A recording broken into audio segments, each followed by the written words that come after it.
পৃথিবীর সবচেয়ে বড় কর্মজীবী মানুষদের মধ্যে আমরা মেয়েরা হচ্ছি সবচেয়ে প্রধান আর অন্যতম।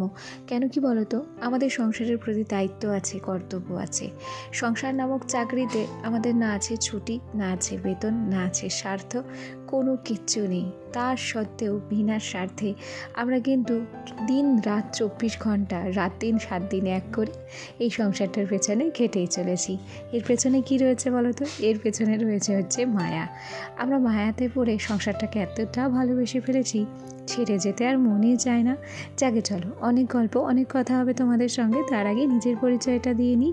নমস্কার, কেমন আছো সবাই? আশা করছি সবাই খুব ভালো আছো, আর আমিও বেশ ভালো আছি। আমি রিমি। আজকে আমার আরও একটি নতুন ব্লগে তোমাদের সবাইকে অনেক অনেক স্বাগত জানাই। আমাদের প্রত্যেকের সংসারে একই রকম কাজ থাকে। প্রত্যেকটা দিন আমাদের রান্না বান্না, ধোয়া মাজা, কাপড় কাচা, এই সমস্ত কিছু থাকে।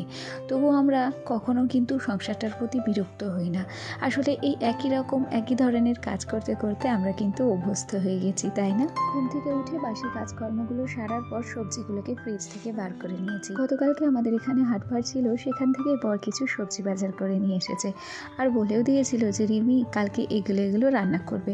আমি তার কথা মতো সেগুলোই কিন্তু বার করে রেখেছি। ওগুলো কেটে বেছে ধুয়ে একবারে রেডি করে রান্নাটা চাপিয়ে দেবো ভেবেছি।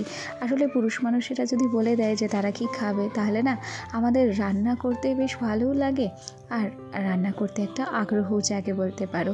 যাকে সবজিপাতিগুলো সমস্ত গুছিয়ে ওদিকে প্রেশার কুকারে একটু ডাল বসিয়ে দিয়েছিলাম, আর তারপর দুজনের জন্য 2 কাপ চা করে নিয়েছিলাম, আর তার আগে 2 কাপ মধু জল দুজনেই খেয়ে নিয়েছি। আসলে সকালবেলা মধু জল খেতে খেতে এমন একটা অভ্যাস হয়ে গেছে, শুধু জল কিংবা হালকা গরম জল খেলে আর ভালো লাগে না। একটু মধু জল না খেলে আমার মনেই হয় না যে আমি সকালবেলা কিছু খেলাম। এখানে বর তার জামা কাপড় ধুয়ে দিচ্ছে। সে নিজের জামা নিজে ধুতেই বেশি পছন্দ করে, আর আমি ক্যামেরা করছিলাম বলে ক্যামেরা দেখে গোপটাকে একটু পাকিয়ে নিল। আসলে সে যে পক্কার সিংয়ের মতন গোপ বানিয়েছে। 1000 বার বলছি গোপটাকে কাটো, অনেক দিন হয়ে গেছে, আর আমার ভালো লাগছে না, এবার অন্তত কেটে ফেলো। সে না গোপের মায়া ত্যাগই করতে পারছে না। যাই হোক, এখানে সবজিপাতি কাটতে কিন্তু বসে পড়েছি। শিম, তারপর গাজর, ঘটকপি কিংবা ওলকপি যে যাই বলো না কেন, তারপর মটরশুঁটি, সমস্ত কিছু কেটে নিয়েছি। সেগুলো দিয়ে একটা সবজি রান্না হবে। তার সাথেই রান্না হবে হচ্ছে আরও একটা তরকারি। আরও একটা তরকারি কেন বলছি, তার সাথে আমি প্রেশার কুকারে ডালও বসিয়ে এসেছি। সকালের দিকটাতে না জানো, আমার কাজের প্রেশারটা অনেকটা বেশি থাকে। হলোই বা আমার একা সংসার, তবুও না গুছিয়ে গেছে কাজ করতে গিয়ে না কোথা থেকে গিয়েছে 8:30, 9টা, 9:30 বেজে যায়, বুঝতেও পারি না। তাই এই বিছানাটা গোছাতে প্রত্যেক দিন দেরি হয়। তবে যে কদিন আমার বর ছুটিতে থাকে সে কদিন বিছানা কিন্তু ওই গুছিয়ে দেয়। তবে আমি জানি যে আমার বিছানা গোছানো আর ওর বিছানা গোছানোটা অনেকটা আলাদা হয় না। আমার বড়ও কিন্তু খুব সুন্দরভাবে পরিপাটিভাবে কাজকর্ম করতে পারে, তবে আমি যে স্টাইলে বিছানাটা গোছাই ও কিন্তু সেমনভাবে গোছায় না। আসলে হাজার হলেও পুরুষ মানুষ আর মেয়ে মানুষের কাজের মধ্যে একটু তো ফারাক থাকে, তাই না? যাকে সে যে আমার কাজে হেল্প করছে, আমাকে যে এগিয়ে দিচ্ছে, সেটাই কিন্তু সবচেয়ে বড় পাওয়া বলতে পারো। কটা পুরুষ মানুষ আছে বলো তো যে এরকমভাবে একজনের কাজে সাহায্য করে দেয়? যাই হোক, ওদিকে বর কিন্তু বিছানাটাকে বেশ ভালো করে গুছিয়েও দিয়েছে, আর এদিকে আমি ভাতটাও এখন বসিয়ে নিলাম, আর ডালটাও কিন্তু নামিয়ে নিলাম। আর ডাল নামানোর আগে আমার যে ঘরে তৈরি মশলাটা নিজে তৈরি করেছি সেটাই কিন্তু দিয়ে দিয়েছি, তাতে করে ডালের গন্ধটা না অনেক সুন্দর লাগে। আর ওদিকে 5 মিশালি যে সবজিটা হবে সেটাও কিন্তু বসিয়ে দিয়ে এসেছি। গতকালকে আমার জেঠি শাশুড়ির বাড়িতে পিঠে করেছিল, এগুলোকে আমরা সরা পিঠে বলি। সরা পিঠে ভেজে সেগুলোকে দুধে চুবিয়ে রেখেছিল। অনেকে এগুলোকে হয়তো চিতই পিঠাও বলো। আসলে কি বলো তো, একটা জিনিসের না অনেক নাম থাকে, স্থান বিশেষ, জায়গা বিশেষ সেগুলোর নাম পরিবর্তিত হয়। অনেকে যেমন চিতই পিঠা বলো, তেমন আমরা এগুলোকে সরা পিঠে বলি। আজ সকালের হালকা টিফিনটা এটা দিয়েই হয়ে যাবে। তবে জানো তো, আমি কখনো পিঠে পছন্দ করতাম না, তবে সময়ের সাথে সাথে সব কিছু যখন পরিবর্তন হয়েছে, তার সাথে দেখলাম কি আমার স্বাদেরও পরিবর্তন হয়েছে। এখন বর্তমানে একটু ভালো লাগে পিঠে, খুব একটা বেশি যে পছন্দ করি তাও নয়। এখানে তোমাদের সঙ্গে গল্প করতে করতে আমার কিন্তু সবজি তরকারি সমস্ত কিছু রেডি, আর তার সাথে একটু বর বলেছিল পাঁপড় ভাজা করতে, পাঁপড়টাকেও ভাজা করে নিলাম। এরপর আমার নিজের যে সমস্ত টুকিটাকি কাজকর্মগুলো থাকে সেগুলোই কিন্তু করতে এসেছি।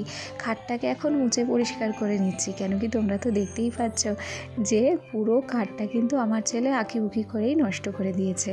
ভাবছি 2025 সাল সামনেই আসছে, কিছু না কিছু নিয়মের অবশ্যই পরিবর্তন ঘটাবো, যাতে করে অন্তত এই সংসারটাতে একটু হলেও শান্তি বজায় থাকে, একটু হলেও পরিবর্তন আনতে পারি। দেখো, 2025 সাল বলে নয়, যে কোনো সালেই আমি চাইবো যে আমাদের স্বামী স্ত্রীর সম্পর্কটা যেন আরও ভালো থাকে, আমরা যেন একে অপরের পাশে এভাবেই থাকতে পারি, সেও যাতে আমাকে বুঝতে পারে আর আমিও যেন তাকে সব সময় বুঝে চলার চেষ্টা করতে পারি।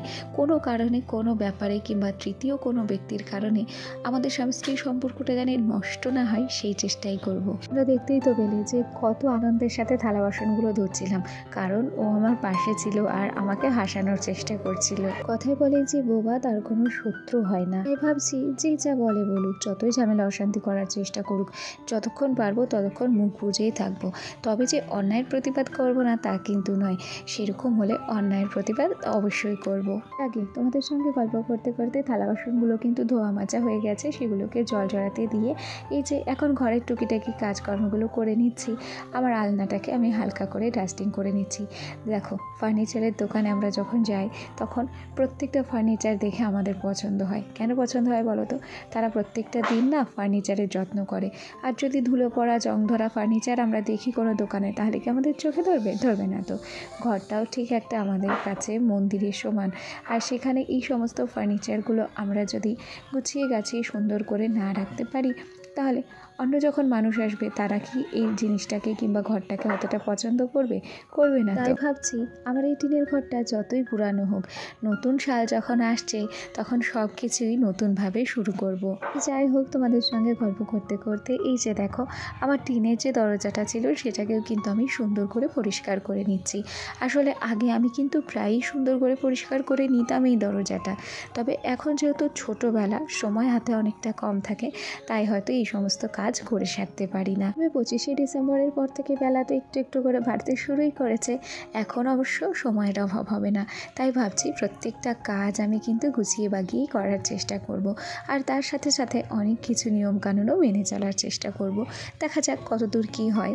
দরজাটাকে পরিষ্কার করে তারপর এই যে আলমারিটাকে আমি সুন্দর করে ডাস্টিং করে নিয়েছি। তারপরে আর কোনো কিছু কাজই নেই, এখন স্নান করতে যাব। আর তার আগে ওই যে আমার হোমমেড যে ফেস প্যাকটা থাকে সেটাই একটু মুখে অ্যাপ্লাই করে নিচ্ছি। এই ফেস প্যাকটা তোমরা অনেকেই কিন্তু বাড়িতে ব্যবহার করতে পারো। এই ফেস প্যাকটা অনেকটা সুন্দর আর অনেকটা কার্যকরীও, যারা তো মুখে কিন্তু অনেকটা গ্লো দেয় এতে। যাই হোক, এই পর্যায়ে আমার আজকের ভিডিওটি তোমাদের কেমন লাগলো কমেন্ট করে জানাতে ভুলো না। ভালো লাগলে অবশ্যই একটা লাইক করে দিও। চলো আজ তাহলে আসি, কাল আবার দেখা হবে। সবাই ভালো থেকো, টাটা।